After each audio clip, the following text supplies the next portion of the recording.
Little Snow White. It was in the middle of winter, when the broad flakes of snow were falling around, that a certain queen sat working at her window, the frame of which was made of fine black ebony. And, as she was looking out upon the snow, she pricked her finger, and 3 drops of blood fell upon it. Then she gazed thoughtfully down on the red drops which sprinkled the white snow, and said, "Would that my little daughter may be as white as that snow, as red as the blood, and as black as the ebony window frame." And so the little girl grew up. Her skin was as white as snow, her cheeks as rosy as blood, and her hair as black as ebony, and she was called Snow White. But this queen died, and the king soon married another wife, who was very beautiful, but so proud that she could not bear to think that anyone could surpass her. She had a magical looking-glass, to which she used to go and gaze upon herself in it, and say, "Tell me, glass, tell me true. Of all the ladies in the land, who is fairest? Tell me who." And the glass answered, "Thou, queen, art fairest in the land." But Snow White grew more and more beautiful, and when she was 7 years old, she was as bright as the day, and fairer than the queen herself. Then the glass one day answered Queen, when she went to consult it as usual, "Thou, queen, mayst fair and beauteous be, but Snow White is lovelier far than thee."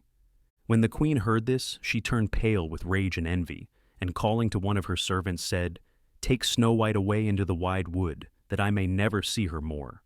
Then the servant led the little girl away, but his heart melted when she begged him to spare her life, and he said, "I will not hurt thee, thou pretty child."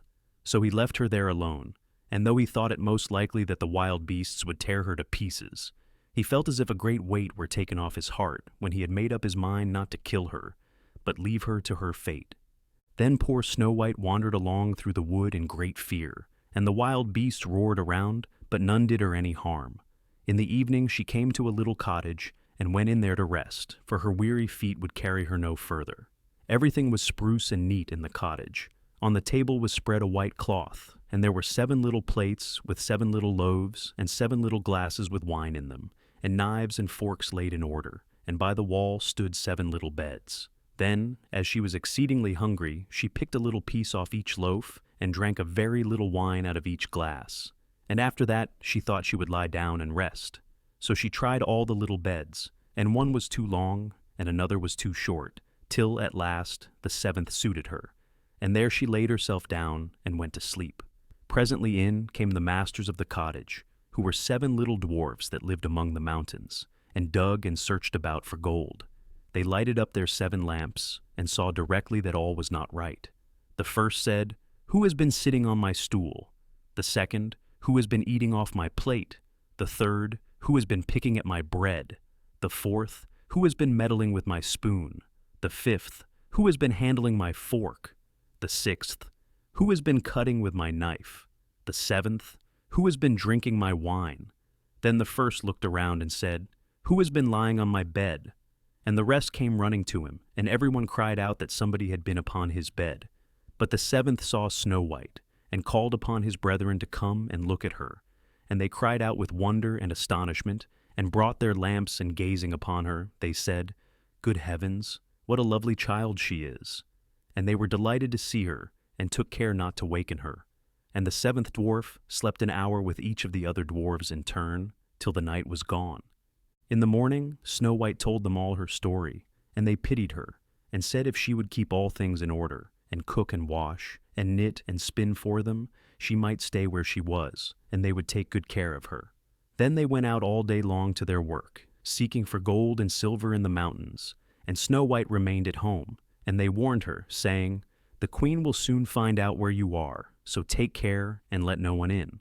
But the queen, now that she thought Snow White was dead, believed that she was certainly the handsomest lady in the land. So she went to her glass and said, "Tell me, glass, tell me true. Of all the ladies in the land, who is fairest? Tell me who." And the glass answered, "Thou, queen, thou art fairest in all this land. But over the hills, in the greenwood shade, where the 7 dwarfs their dwelling have made, there Snow White is hiding, and she is lovelier far, O queen, than thee." Then the queen was very much alarmed, for she knew that the glass always spoke the truth, and she was sure that the servant had betrayed her. and as she could not bear to think that anyone lived who was more beautiful than she was, she disguised herself as an old peddler woman and went her way over the hills to the place where the dwarfs dwelt. Then she knocked at the door and cried, "Fine wares to sell." Snow White looked out of the window and said, "Good day, good woman. What have you to sell?" "Good wares, fine wares," replied she, "laces and bobbins of all colors." "I will let the old lady in. She seems to be a very good sort of a body," thought Snow White. So she ran down and unbolted the door. "Bless me," said the woman, "how badly your stays are laced. Let me lace them up with one of my nice new laces." Snow White did not dream of any mischief, so she stood up before the old woman, who set to work so nimbly, and pulled the lace so tightly that Snow White lost her breath and fell down as if she were dead. "There's an end of all thy beauty," said the spiteful queen, and went away home. In the evening the 7 dwarfs returned, and I need not say how grieved they were to see their faithful Snow White stretched upon the ground motionless, as if she were quite dead. However, they lifted her up, and when they found what was the matter, they cut the lace, and in a little time she began to breathe, and soon came to herself again. Then they said, "The old woman was the queen. Take care another time, and let no one in when we are away." When the queen got home, she went to her glass and spoke to it, but to her surprise it replied in the same words as before. Then the blood ran cold in her heart with spite and malice to hear that Snow White still lived, and she dressed herself up again in a disguise, but very different from the one she wore before, and took with her a poisoned comb. When she reached the dwarf's cottage, she knocked at the door and cried, "Fine wares to sell." But Snow White said, "I dare not let anyone in." Then the queen said, "Only look at my beautiful combs," and gave her the poisoned one, and it looked so pretty that the little girl took it up and put it into her hair to try it. But the moment it touched her head, the poison was so powerful that she fell down senseless. "There you may lie," said the queen, and went her way. But, by good luck, the dwarfs returned very early that evening, and when they saw Snow White lying on the ground, they thought what had happened, and soon found the poisoned comb. And when they took it away, she recovered and told them all that had passed, and they warned her once more not to open the door to anyone. Meantime the queen went home to her glass and trembled with rage when she received exactly the same answer as before, and she said, "Snow White shall die, if it costs me my life." So she went secretly into a chamber and prepared a poisoned apple. The outside looked very rosy and tempting, but whosoever tasted it was sure to die. Then she dressed herself up as a peasant's wife and traveled over the hills to the dwarf's cottage and knocked at the door. But Snow White put her head out of the window and said, "I dare not let anyone in, for the dwarfs have told me not to." "Do as you please," said the old woman, "but at any rate take this pretty apple. I will make you a present of it." "No," said Snow White, "I dare not take it." "You silly girl," answered the other. "What are you afraid of? Do you think it is poisoned? Come, do you eat one part, and I will eat the other." Now the apple was so prepared that one side was good, though the other side was poisoned. Then Snow White was very much tempted to taste, for the apple looked exceedingly nice, and when she saw the old woman eat, she could refrain no longer. But she had scarcely put the piece into her mouth when she fell down dead upon the ground. "This time nothing will save thee," said the queen, and she went home to her glass, and at last it said, "Thou, queen, art the fairest of all the fair." And then her envious heart was glad, and as happy as such a heart could be. When evening came, and the dwarfs returned home, they found Snow White lying on the ground. No breath passed her lips, and they were afraid that she was quite dead. They lifted her up, and combed her hair, and washed her face with wine and water. But all was in vain. So they laid her down upon a bier, and all 7 watched and bewailed her 3 whole days.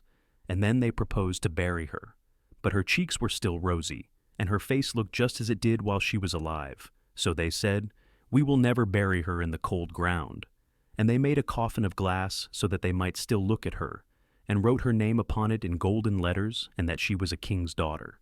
Then the coffin was placed upon the hill, and one of the dwarfs always sat by it and watched, and the birds of the air came too, and bemoaned Snow White. First of all came an owl, and then a raven, but at last came a dove. And thus Snow White lay for a long, long time, and still only looked as though she were asleep, for she was even now as white as snow, and as red as blood, and as black as ebony. At last a prince came and called at the dwarf's house, and he saw Snow White, and read what was written in golden letters. Then he offered the dwarfs money and earnestly prayed them to let him take her away. But they said, "We will not part with her for all the gold in the world." At last, however, they had pity on him and gave him the coffin, but the moment he lifted it up to carry it home with him, the piece of apple fell from between her lips, and Snow White awoke and exclaimed, "Where am I?" And the prince answered, "Thou art safe with me." Then he told her all that had happened, and said, "I love you better than all the world. Come with me to my father's palace, and you shall be my wife." Snow White consented and went home with the prince, and everything was prepared with great pomp and splendor for their wedding. To the feast was invited, among the rest, Snow White's old enemy, the queen, and as she was dressing herself in fine, rich clothes, she looked in the glass and said, "Tell me, glass, tell me true, of all the ladies in the land, who is fairest? Tell me who." And the glass answered, "Thou, lady, art the loveliest here, I ween, but lovelier far is the new-made queen." When she heard this, the queen started with rage, but her envy and curiosity were so great that she could not help setting out to see the bride. And when she arrived and saw that it was no other than Snow White, whom she thought had been dead a long while, she choked with passion and fell ill and died. But Snow White and the prince lived and reigned happily over that land, many, many years.